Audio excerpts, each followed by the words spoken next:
In this round of BTO and SBF, we can see that the application rate for singles are quite high, specifically for SBF, where the numbers can hit double to triple digits. The math is simple but brutal. For a single person in Singapore, getting a brand new home is getting more like winning a lottery nowadays. While the recent policy shift allowing singles to buy two-room flexi units in any location, including prime areas, was a win, unfortunately, it didn't fully resolve the space or supply problem. This brings us to another hot topic. Should HDB open up three-room flats for singles, specifically during SBF exercise? Let's deep dive into why this is a growing cry for help and the challenges that stand in the way.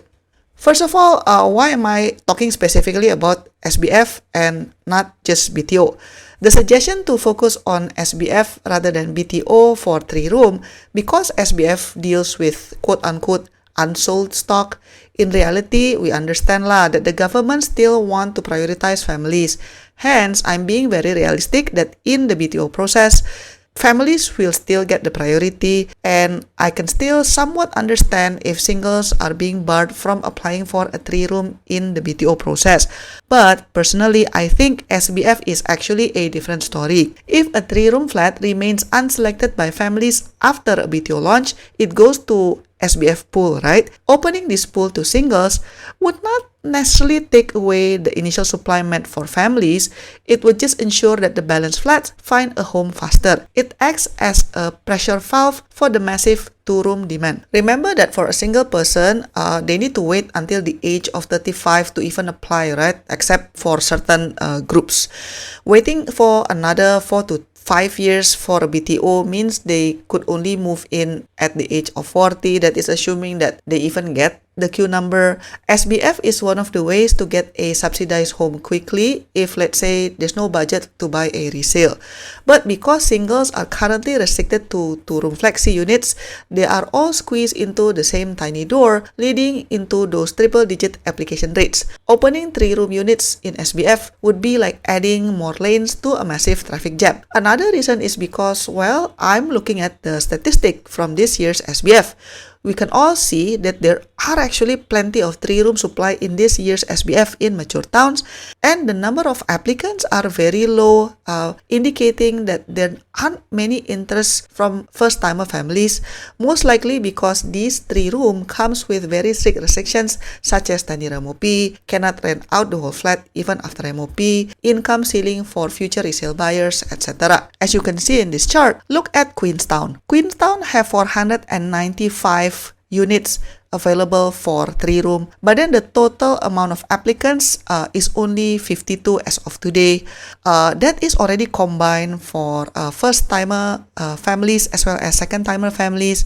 And same story with Bukit Merah. It has 263 units, but so far, only 107 applicants applied for it. And Kallang Whampoa also again, similar story. 141 units available but only 75 applicants left. Now let's look at the three-room application rate for first-timer families in this SBF. Focus on Queenstown. Notice that the Queenstown, the application rate for first-timer families for three-room is so low that it is still being rounded down to 0. That is not because nobody applied. There are people who apply but then the numbers is very low. Hence, it's still being rounded down to 0. And Bukit Merah is still at 0.1. Now, if we look at the application rate for second-timer families, indeed, we see a much higher application rate. So, for example, for Queenstown, it's 1.5. For Bukit Merah, it's 5.4. And for Kallang Whampoa, it's 6. Now, you might say, but the application rate from second-timer families is very high, so at least the second-timer families really want those three-room SBF units. Well, the answer is actually a bit more nuanced because during SBF exercise, HDB has this rule where three-room and bigger flats are allocated 95% of it to first-timer families, and then second-timer families is only getting up to 5% of the flats. Where the flat supply is less than 20, then only first-timer families will be shortlisted, etc. As you can see in this screenshot. So, when you see a very high application rate from the second-timer families for three-room, it's primarily because the amount of supply allocated to them is only up to 5%. So the idea is, why not open the 3-room during SBF exercise for singles as well? I mean, HDB could still control the percentage what? I don't know, maybe like 50% for first-timer families, 25% for second-timer families, and another 25% for singles or something like that. I mean, logically, if singles are allowed to buy a 3-room from the resale market, then why not let them buy some of the 3-room from the SBF process? Singles, at the end of the day, are also Singaporeans, and they also deserve to have a proper home. I do understand that it's a slippery slope. If you use the same logic, then people might say, hey, then why not open the 4-room and 5-room as well for singles? But then we need to have some balance as well. I mean, I can still understand that it's difficult to justify for a single person to get a 4-room or 5-room during the SBF exercise. So I think for me personally, I think opening the 3-room allocation during SBF exercise for singles makes sense, but probably that's as far as I am comfortable to go at this point in time. Now people might ask, hey, what about seniors? Should senior get allocation as well? Well, I mean, to be fair, maybe. Now let's talk about what are the pros and cons of this approach. Let's talk about the pros first. I think the first pro is the dignity of having another room. Nowadays, the way we live has changed. A 2-room flexi, in reality, is basically like a studio apartment, right? For a single person, that one bedroom is their sleeping place, and the living room becomes a kitchen / dining / office / gym hybrid. And nowadays, work from home or remote work is not a trend, but it's a permanent fixture. A 3-room flat allows a dedicated study room, which is crucial for mental health and professional productivity. And then, many singles are also the primary caregivers for aging parents. It is nearly impossible and culturally awkward to house an elderly parent in a 2-room flexi flat. A 3-room provides a separate bedroom for mom and dad later on, allowing the single child to fulfill their filial duties without sacrificing all privacy. And then the second reason is actually economic efficiency. In theory, restricted supply for singles might actually hurting the resale market. Because singles cannot get 3-room BTOs or SBFs, they are forced into the resale market where prices for 3-room flats have skyrocketed. If HDB allowed singles to absorb the balanced 3-room stock, it could take off the heat from some of the resale prices, making housing more affordable for everyone across the board. And then the third pros is also somewhat solving the leftover problem. In some SBF exercises, 3-room flats in less popular areas or those with strict plus or prime restrictions might see lower interest from families who have their eyes on 4-room units or even 5-room units. Instead of these 3-room units floating in the system, opening them to singles ensure the government recovers its cost faster and the units don't sit empty.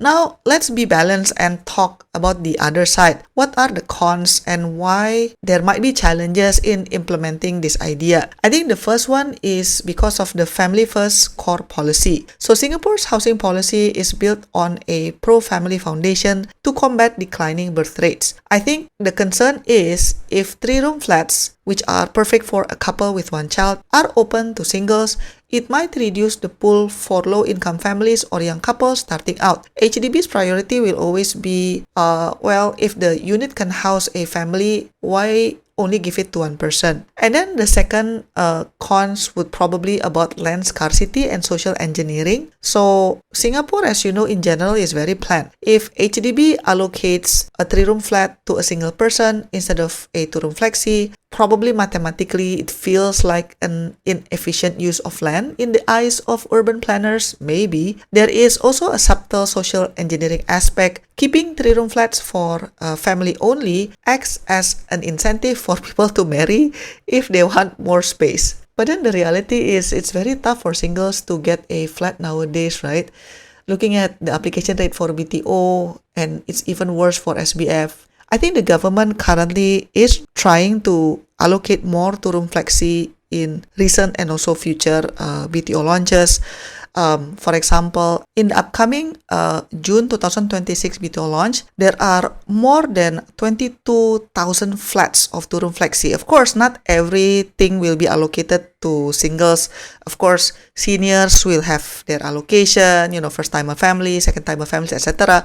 But some of it, of course, will also goes to single. So objectively, I do see that the government is trying to provide more supply for singles lah, to be objective. And I guess another concern that people might have is the lottery effect. Because 3-room flats are highly flippable, if a single person buys a subsidized 3-room SBF and then sells it in the resale market after 5 or 10 years MOP, then the profit margin is significantly higher than a 2-room flexi unit. HDB, I think, is concerned of creating a lottery effect where lucky singles make a windfall on taxpayer subsidized property. And maybe there are also some concerns if singles are allowed to buy 3-room flats from the SBF process, then they could just rent out the flat, effectively giving them a passive income, which maybe discourage some singles to not work as hard. I don't know. But I think there's also some concern about